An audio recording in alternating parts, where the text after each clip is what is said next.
Chapter number 108। काफी समय गुजर चुका है पर यहाँ फाइट अब भी चालू है। टीममेट्स चिल्लाने लगते हैं, डैम इट, ये अब ऑलरेडी 6 बार बोर्न प्रिजन का इस्तेमाल कर चुका है। अब हमारे पास बस एक आखिरी प्रोटेक्शन बची है और यहाँ हम 1 घंटे से फाइट कर रहे हैं। इस बॉस के पास भी बस आधा घंटा बचा है, आधे घंटे में ये डिस्पॉन हो जाएगा। पर अब भी इस मॉन्स्टर के पास लगभग आधी हेल्थ बाकी है। ये वन साइडेड बैटल देख के यहाँ चेन वूमिंग के भी पसीने छूटने लगे थे। 1 घंटे तक ये घटिया फाइट लड़ने की वजह से अब पूरी तरीके से गुस्से में लाल पीला हो चुका था। वो तुरंत पीछे मुड़ता है और शायू की तरफ देखते हुए चिल्लाने लगता है, हे शायू, क्या तुझे पूरी तरीके से पक्का है कि ये तेरी स्ट्रेटजी बिल्कुल करेक्ट है? सामने कोई शायू, वो तो खौफ के मारे पैरालाइज हो चुकी थी। उसकी आंखें फटी की फटी रह जाती है और डरते डरते काफी ज्यादा कांपने लग जाती है और बताती है, हाँ बिल्कुल, मैंने लास्ट टाइम भी इसी तरह से इसे बीट किया था मेरी पिछली लाइफ में। नहीं, आपका डीपीएस काफी ज्यादा कम है। डीपीएस का मतलब डैमेज पर सेकेंड। यहाँ कोई शायू को पता है कि इन लोगों का डैमेज तो सही है पर वो खुद से भरोसा नहीं कर पा रही है कि उसकी स्ट्रेटजी गलत थी। इन शॉर्ट वो घमंड में अंधी हो चुकी है। पर तभी सामने से इसका एक टीममेट पैनिक करते हुए चिल्लाता है, नहीं बॉस, ये तो बहुत बुरा हुआ। ये सुन के इनके लीडर भी हैरान होते हुए सामने की तरफ देखता है। पर जब वो सामने देखता है तो उसे पता चलता है कि वो पूरी तरह से एक प्रिजन जैसी जगह पर कैद हो चुका है। उसका टीममेट बताता है कि यहाँ पर ये 6 के 6 प्रिजन्स एक दूसरे के साथ कनेक्ट हो गए और अब ये इतनी जायंट प्रिजन बना ली इनने। ये सुन के उसका लीडर कहता है, क्या ये प्रिजन्स एक दूसरे के साथ कनेक्ट भी हो सकते हैं? और अगले ही पल इस जायंट बोन प्रिजन के कोनों के अंदर से काफी सारे बोन्स निकलते हैं और सीधा इन लोगों की तरफ शूट हो जाते हैं। यहाँ ये शार्प बोन्स इतनी तेज रफ्तार से आती हैं कि इन्हें कुछ रिएक्ट करने का कुछ मौका ही नहीं मिलता। वो एक को डॉच करते हैं तो पीछे से 5 सीधा इनके आर पार हो जाती हैं और दोनों के दोनों कुछ ही पलों में 87,645 के डैमेज के साथ खत्म हो जाते हैं। इनके मरते ही टीम वाइप आउट का मैसेज आता है और यहाँ पर ये बोन प्रिजन ऑटोमेटिकली डीएक्टिवेट होने लगती है। प्रिजन के सेंटर में सबकी लाइफ स्पैम और लूट अब भी पड़ी हुई है और दूसरी तरफ हमारा सीन चेंज होता है रिस्पॉन पॉइंट पे। चेन वूमिंग अपनी नई नवेली टीम के साथ यहाँ आ चुका है और उसकी शक्ल देख के ही तुम समझ सकते हो कि कितनी बुरी तरीके से अपना गुस्सा रोक के बैठा है और किसी भी पल वो फट सकता है। और अगले ही पल कुछ ऐसा ही होता है, वो अपनी लीडर की डिग्निटी छोड़ छाड़ के सीधा कोई शायू की कॉलर पकड़ता है और सीधा अपना मुंह फाड़ फाड़ के पानी और गालियों की बारिश करने लगता है। कोई शायू, आखिर ये किस तरह की बकवास स्ट्रेटजी है? उस बॉस के पास टीम वाइप आउट करने वाली स्किल क्यों है? चेन वूमिंग को इतने गुस्से में देख के यहाँ शायू भी पैनिक करने लग जाती है। फिर एकदम से उसकी शक्ल भी लाल पड़ने लगती है। अपनी स्ट्रेटजी की इतनी बुरी तरीके से फेल होने की वजह से नहीं, बल्कि यहाँ इसके मुंह पे इतनी ज्यादा थूक पड़ रही थी इसकी वजह से। और रही बात उसकी स्ट्रेटजी की, तो उसकी नजर में तो ये सब सिर्फ आप ही की गलती है। आपका डीपीएस काफी ज्यादा लो था और मैंने वो वाली स्किल तो कभी देखी ही नहीं। बूम!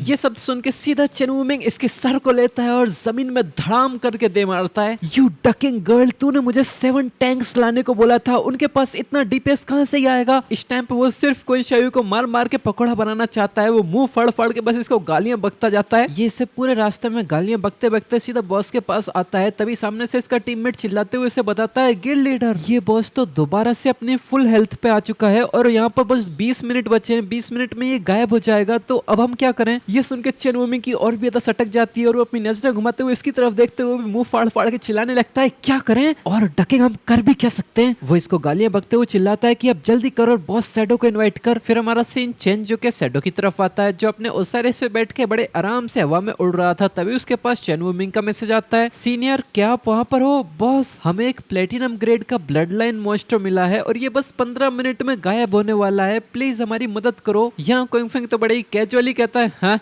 बस प्लेटिनम ग्रेड का मॉन्स्टर, तुमसे ये भी नहीं संभाला जा रहा? ये सुन के चेन वूमिंग कहता है, हाँ, ये तो बहुत ही लंबी कहानी है। अगले पल कोइंगफेंग अपने ओसारिस से कहकर चेन वूमिंग की टेरिटरी की तरफ फुल स्पीड में निकलने लगता है और चेन वूमिंग को मैसेज करता है कि जल्दी से मुझे अपनी टीम में ऐड कर ले, मैं तुरंत ही तेरे पास पहुंच रहा हूँ। फिर हमारा सीन चेंज होकर चेन वूमिंग की तरफ आता है, जहाँ सामने उस बॉस ने चारों तरफ का माहौल ही बदल दिया है। चेन वूमिंग के बगल में खड़ा टीममेट अपने आसपास के लोगों से कहता है कि वो बस आने ही वाले हैं। तभी बगल में से एक टीममेट कहता है कि ये तो बस 10 मिनट में ही गायब हो जाएगा, क्या इतना टाइम काफी रहेगा? बूम! अगले पल एक जोरदार धमाका होता है। चारों तरफ खतरनाक शॉकवेव रिलीज होने लगती हैं। सभी लोग ये देख कितने शॉक हो जाते हैं कि वो अपनी जगह से हिल भी नहीं पाते। हमें सामने दिखाते हैं, यहाँ कोइंगफेंग ने एक ही अटैक में विच डॉक्टर को पूरी तरह से खत्म कर दिया है। उसकी लूट नीचे ड्रॉप होने लगती है। एक नोटिफिकेशन आती है, तुमने बोन विच डॉक्टर को मार दिया है। इतनी खतरनाक पावर देख के सभी लोग सदमे में चले जाते हैं। वो टकला अपने आप को होश में लाता है और अपना मुंह फाड़ फाड़ के चिल्लाता है, क्या इतनी इतनी जल्दी इसको मार दिया और यहाँ पर ये इतनी जल्दी आए कैसे। यहाँ चेन वूमिंग भी ये पावर देख के काफी ज्यादा शॉक था, पर वो ऐसे रिएक्ट करने लगता है कि जैसे ये सब कुछ उसे पहले से ही पता हो। वो मुस्कुराते हुए कहता है कि अभी जो भी सीनियर पे शक कर रहे हैं, समय आने पे सीनियर उन सबको बराबर सबक सिखाएंगे। अगले ही पल क्वांगफेंग बड़ी सीरियस आवाज में कहता है चेन वूमिंग। ये सुन के तुरंत ही चेन वूमिंग आगे बढ़ते हुए हाँ करता है और आगे बढ़ते ही उसकी निगाहें मिलती हैं शैडो की किलिंग इंटेंट से भरी निगाहों से। वो काफी ज्यादा गहरी आवाज में कहता है कि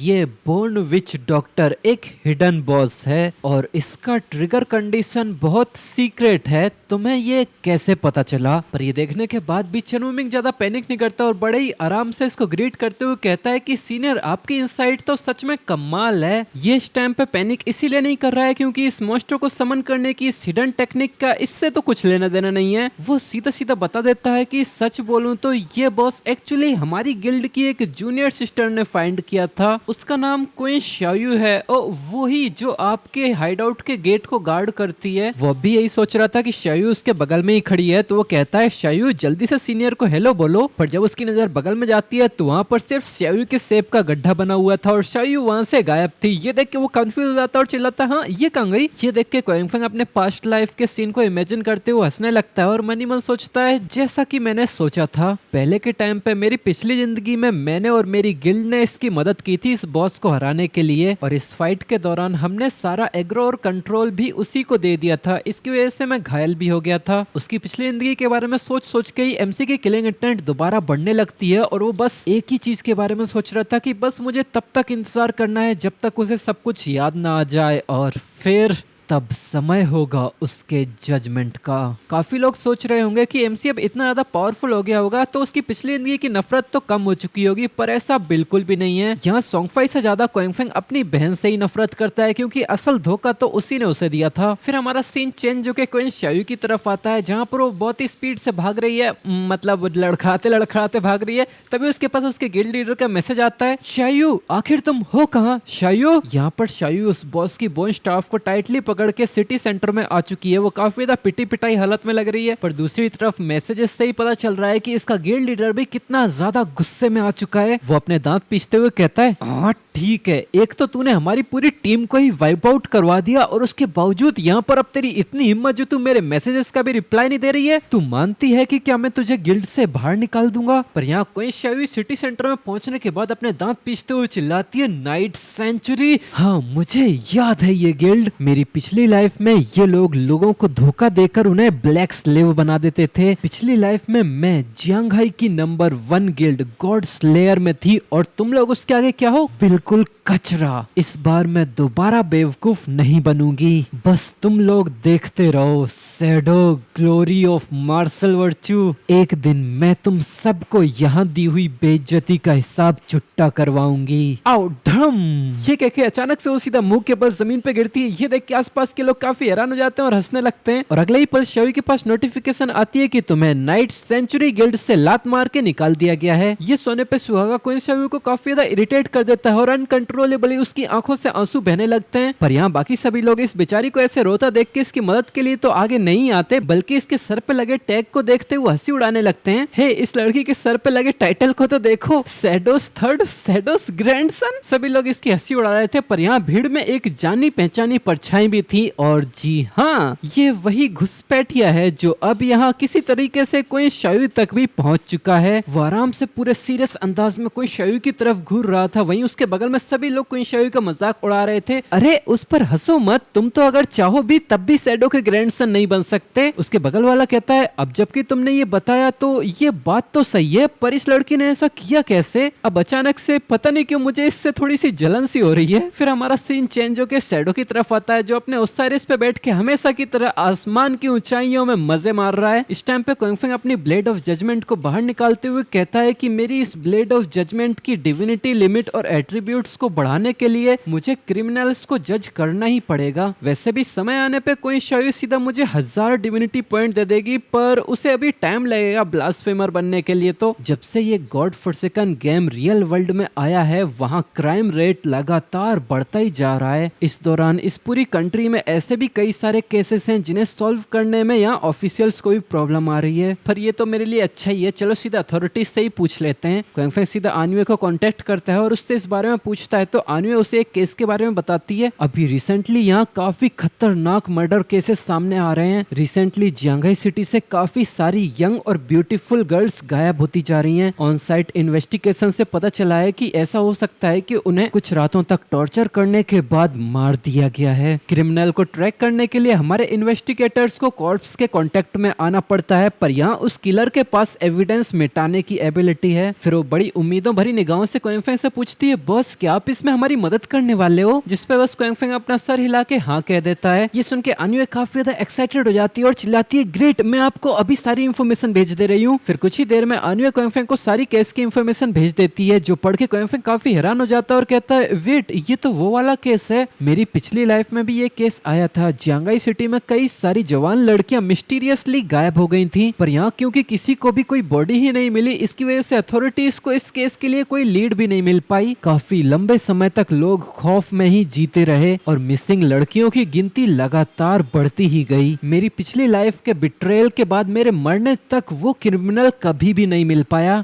ये गॉड फॉरसेकन गेम की वजह से हुआ टॉप 10 अनरिजॉल्व्ड केसेस में जुड़ गया था। पर इस जिंदगी में मुझे नहीं लगा था कि ये क्रिमिनल इतनी जल्दी क्राइम्स करना शुरू कर देगा। एक प्रोफेशन जो सारे एविडेंसेस को मिटा सकता है, ये थोड़ा ट्रिकी तो है, पर ये सिर्फ क्वांग फैंग को थोड़ा और एक्साइटेड ही बना देता है। फिर यहाँ ट्रैकिंग के नाम पे उसे अपने डिसाइपल की याद आती है और वो थोड़ा सोचते हुए कहता है कि मैं बस इस टाइम पे सीधे उस लड़की गुइलिंग को भी अपने साथ ही ले चलूंगा। फिर Kuang Fang God Forsaken game से लॉग ऑफ करके रियल वर्ल्ड में आ जाता है। अब हमारा सीन चेंज होकर रियल वर्ल्ड की जियांगाई सिटी में आता है। क्वांग फैंग घोस्ट स्पिरिट के साथ सारी तैयारी कर कुरा के लास्ट क्राइम लोकेशन पे आ चुका है। वो गुइलिंग को बताता है कि यही वो आखिरी जगह है जहाँ से वो लड़की मिसिंग हुई थी। अब इससे थोड़ा समय तो हो चुका है, चलो फिर भी देखते हैं कि क्या हम उस किलर के मर्डरस और से उसे ट्रैक कर सकते हैं कि नहीं। जो सुन के गुइलांग भी थोड़ी स्ट्रेचिंग करते हुए मुस्कुराती है और कहती है, ठीक है मास्टर। फिर घोस्ट स्पिरिट आगे बढ़ती है और अपनी चेन ब्लेड को सामने की तरफ थ्रो करते हुए touch of the underworld skill का इस्तेमाल करती है। उसकी चेन ब्लेड थोड़ी देर आसमान में ऐसे ही सर्कल बनाती जाती है और थोड़े ही समय में वो चेन ब्लेड एक मर्डरस ऑरा की लहर को डिटेक्ट कर लेती है। ये सुन के वो घोस्ट स्पिरिट चिल्लाती है, मिल गए मुझे मास्टर। जो सुन के क्वांग फैंग भी एक्साइटेड हो जाता है और कहता है, ठीक है तो चलो रास्ता दिखाओ। तो अब ऐसे ही दोनों के दोनों इस मर्डरस ऑरा की लहर का पीछा करते हुए एक ही डायरेक्शन में आगे बढ़ने लगते हैं। फिर हमारा सीन चेंज होकर एक क्लब में आता है, पर इस क्लब के बारे में पेक्यूलर चीज ये है कि इसके आसपास एक भी बंदा नहीं है, पर इसी क्लब के अंदर एक बंदा कुछ तो